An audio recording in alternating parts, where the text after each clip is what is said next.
something a little different. I'm going to be explaining the steps I've taken to transform my stock GoPro footage from drab to the more cinematic and dynamic look you're seeing now.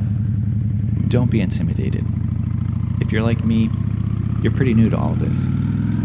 Luckily, in the year of our Lord 2025, resources are abundant. It just takes a little bit of time, effort, and interest on your part to elevate your stuff to the next level. Let's start with the camera itself. Go check out my other videos. I think you'll quickly be able to tell that I was shooting with all the settings set to auto. After uploading a few videos to my channel, I couldn't shake this nagging feeling that my stuff didn't look up to par with the other creators I follow. That's when I started to do some digging. I've learned a lot in a short period of time, and I'm excited to be able to share that with you. But one thing I want to say early on is coloration and overall vibes is a suggestive thing. If you watch this video and decide this isn't the way you want to go, that's totally fine. This is just one basic option in a wide pool of possibilities. To get things started, hop into the settings menu on your GoPro and turn Pro Tune on. Go ahead and set your field of view to Super View. Change your resolution and frame rate to 2.7K at 30 frames per second. That lower frame rate will give you the cool blurred motion on the edges that make the video look more dynamic. Shutter should be 1/60, white balance is locked at 5500K, and for ISO, set the min to 100 and max to 400. Sharpness is low, and color is flat. Because we've locked the frame rate, ISO, and white balance, the GoPro is going to need an ND filter to handle all the sunlight coming in through the lens. I grabbed a 4-pack of them on Amazon and they seem to be doing the trick. In this video, I'm running an ND32 because I went out at midday under fairly sunny conditions. The next step is to go out and record your ride.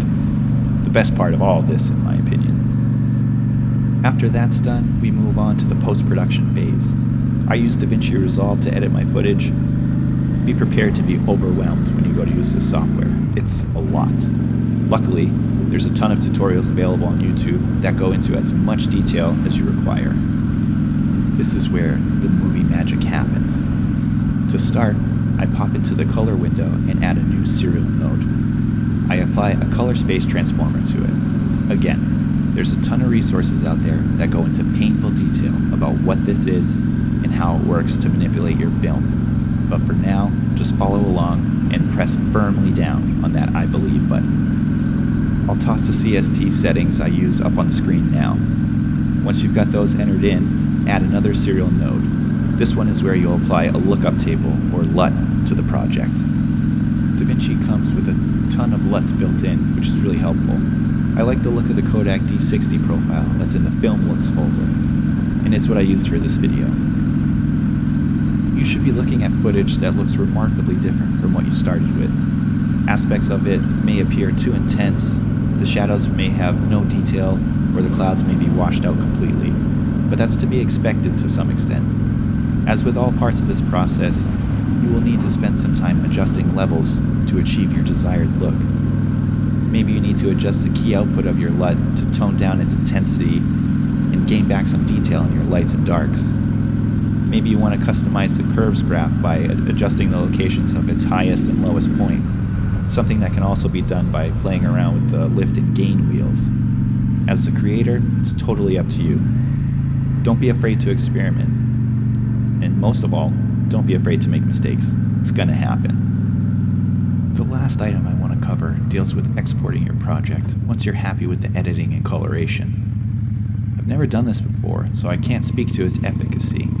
But like I said before, we learn new skills through trial and error. I read somewhere that YouTube categorizes and compresses your video based on how you choose to render it. I'm going to upscale my video to 4K by manipulating the timeline settings in the master settings on Davinci, found by clicking on the gear icon in the bottom right-hand corner of the window. I'm going to bump it up to 3840 by 2160 Ultra HD or a 4K resolution. Hopefully that satisfies YouTube and allows my video to be uploaded in its most premium version. If you've tried this and had success, please share down in the comments so we can all learn from it. I hope this helps. Drop any questions you have in the comments, and as always, ride safe.